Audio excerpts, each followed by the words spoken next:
Live from KSAT 12, the news at 5:30 starts right now. Good evening, and thank you for joining us. Before we get to our special report tonight, Mia, we got to talk about the heat. It's all everyone's talking about. Absolutely, and it's going to continue into Memorial Day itself tomorrow. Let's get right to it. A look at current conditions outside right now. Temperatures in the mid to upper 90s, some triple digits closer to the Rio Grande, feeling like the 105 to even 115 degree range. More toasty temperatures in store tomorrow for Memorial Day plans, starting off in the upper 70s with the cloud cover. High temperatures topping off around 100 degrees, feeling like 110 to even 115 at times. So please continue to be careful out there tomorrow. We will monitor for an isolated storm in between about 5 p.m. to 11 p.m. tomorrow evening. Then after that, more isolated daily storm chances continue into the upcoming week. Temperatures not as bad, but still hot in the mid 90s. Until then, let's head you outside with live cam. A lot of that sunshine, it's what's helping those temperatures stay elevated, with more in store into tomorrow.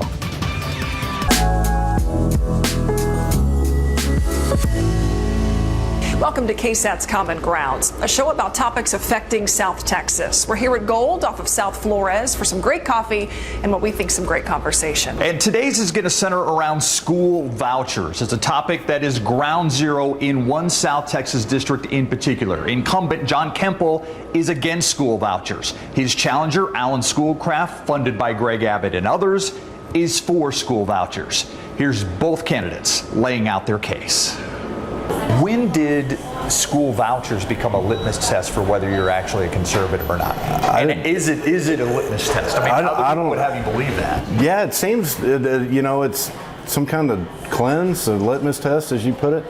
The 7 full sessions that I've served, I've been here 8, but the 7 full I've served, it's been routinely defeated by 125, 130 votes as an amendment in the budget.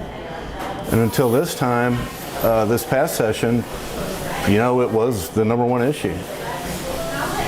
Why they chose, or different folks chose to make it the #1 issue was beyond me, and I'm not going to speculate. But as I've done in the past, I voted against it. And as I'll continue in the going forward to, I wouldn't say vote against it, but certainly, because believe me, I want parents to have choice where they send their children, as they do today.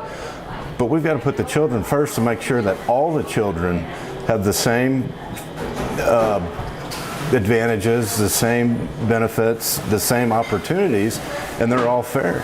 Yeah. Whether you're in Fort Stockton, Texas, Nixon, Texas, Seguin, Texas,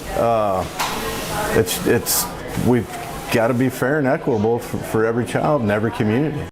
I have believed in school choice since I was in the legislature. I was on the Public Education Committee even back then, and we were back then talking about school choice and charter schools as an alternative, the idea of trying to offer different educational settings for children. I mean, they don't all learn the same way. They don't all do the best under the same setting. So the idea is to provide different settings for different learning styles, on top of the idea of having competition. I'm a very strong believer in competition. I know that competition always makes the competitors better. I mean, I'm a businessman. I would love to have a monopoly, but I know that as I'm competing for customers, it's making me constantly look for ways to make a better product and a better service at a lower cost. I believe the same applies to education.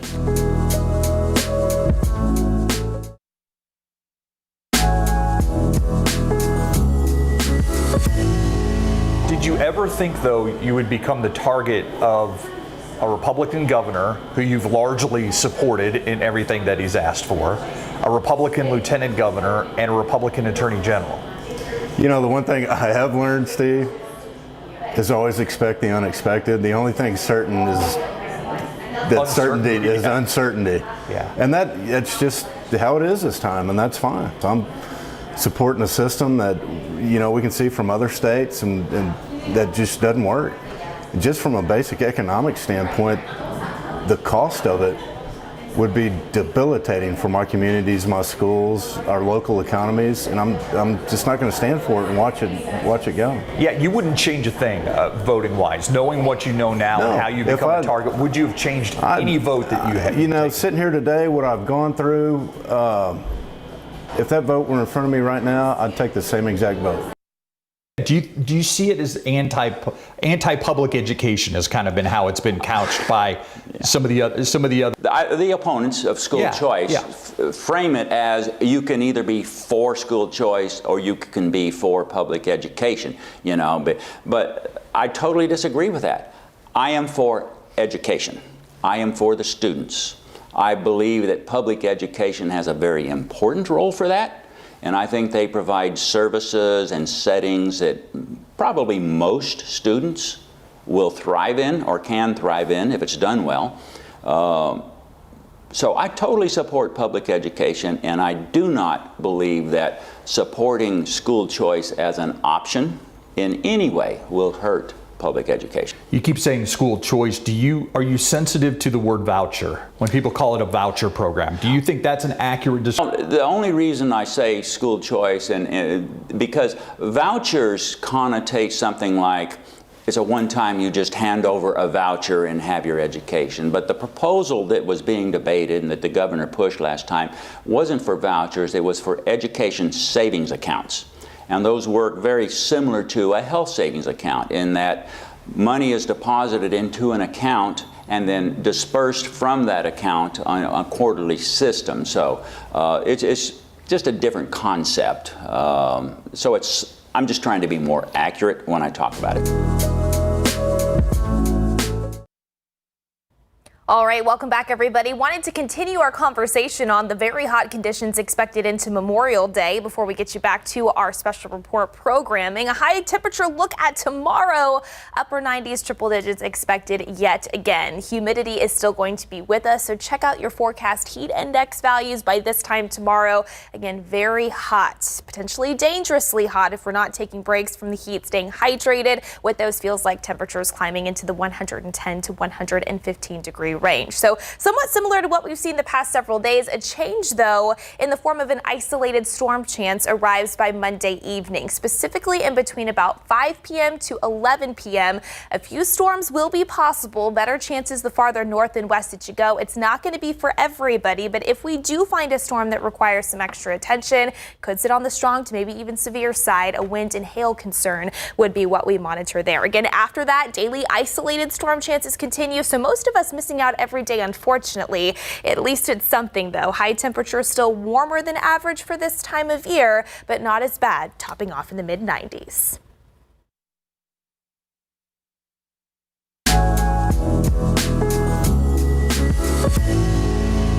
Welcome back to Gold. I think we're all properly caffeinated right now, and so I want to introduce you to the panel that we have for this week's Common Ground. Marisa Bono joins us, the CEO of Every Texan. Thank you for being here. Thank you for having me. Demonte Alexander, consultant, always part of the Power Panel. Appreciate you being here. You can't hide. I know you want to. And then Eddie Alderete, who's a consultant and also has his own podcast, Beyond the Bite. Eddie, thank you for being with us. Delighted to be here. So we want to start off, we just got done with the interview with Kemple Schoolcraft, talking about school vouchers. What's at stake when it comes to school vouchers? And Marisa, I'll start with you. So a lot of ways to answer that question, but I think the biggest thing at stake is a lost opportunity. We have about 5.5 million students in our public school system. About half of them are graduating not prepared for college and career by the state's own standards. This is a systemic problem. It needs a systemic solution. And at the end of the day, vouchers, which are subsidies for private school tuition, can only help at most 25,000 students a year. And so the more we focus on these smaller, more insular programs, the more we lose in terms of opportunities to fix our schools. We've seen mass school closures and mass budget deficits across the state. We're in crisis, and we need to move in crisis mode and not be wasting our time on the sidelines. Yeah, Demonte? No, I totally agree with everything that she laid out there. I think, and a lot of times I don't dibble and dabble on the other side of this stuff, but I think when you look at what choice means and who it means, who choice is for. Sometimes when you're in poor, broken down communities with failing like a school, like having a choice to go to a different school is appealing, right? Taking you out of that maybe gang-infested neighborhood and just failing school and putting you somewhere that you can actually thrive and achieve. But I totally agree with my colleague Marissa here as far as there's other things that we should prioritize in terms of the way we fund and the way we support our kids and educate the system. How about you, Eddie? I think there's a lot to take into consideration that most people haven't thought about. My father was one of 11 children. My mother was one of 11 children. I'm one of 5. My wife is one of 5, and we have 3. And today, 3 is above the norm.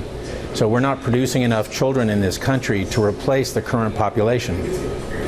So the future of the state and the future of the country has to be, we have to take a look at who's coming up through the public education system, who's coming through the school pipelines, and that's how our system needs to be built. I think that our former state demographer, Dr. Steve Murdoch, in 2012 said that the future of Texas and the workforce was going to be the Hispanic population predominantly, and they have a lower college attainment rate and a higher high school dropout rate. And he said if the legislature doesn't do something and start paying attention to this issue, for the first time in Texas history, we're going to produce a generation of Texans that are less educated and less wealthy than their parents. And that has economic catastrophic consequences. And DeMonte, to your point about choice, and those in favor of the school voucher idea, that's at the root of this. You know, improving education for people who may not have opportunities in their local public school system. That is part of what they support. But do you see a plan in which the state can publicly fund a private education and increase, you know, the education level, not to the detriment of others who are staying within the public school system? Well, I'll tackle that one because we have 3 children. One went the public school route and the other 2 went the Catholic school route. Not that our oldest didn't want to go to Catholic school, he did, but he wanted to do some extracurricular activities that weren't available at the Catholic school. So to your point, we would have harmed one of our children at the expense of the other 2, and that's not something I would want to do as a parent. We also, just to kind of level set here, the state has a constitutional obligation to fund a fair system of public schools. That's in our Constitution because our founders realized how important public education was to our state's well-being and also to our democracy. And so the obligation is to our public school system, not to the private school system. But I have to say I completely understand the allure of that reasoning, choice, right?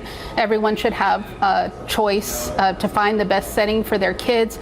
I think we probably here sitting at this table, we have the luxury of choice when it comes to private schools, so I certainly understand the allure. The problem is the students that concept leaves behind. And because vouchers are so targeted, and also private schools are the ones that really have the choice because there's not guaranteed admission to private schools. You can get a voucher, it doesn't mean that private school's going to take you. Let's be honest, and for those of us who do have kids in private schools, it's sometimes almost like college admissions, applying to those schools and getting in, assuming that there's availability. And that's just the luxury we have here in San Antonio. For a lot of our rural schools, we did a study that showed that across the state, most rural areas do not have private school options. So, but how does this system help them? Again, it's a systemic issue. We're focused on the icing before we bake the cake. Let's leave it there. We're going to take a break. We'll be right back on Common Grounds. That does it for this edition of KSAT's Common Ground. I want to thank everybody here at Gold for their hospitality and want to thank you for watching. We will have an election night live stream coming your way election night starting at 7 o'clock.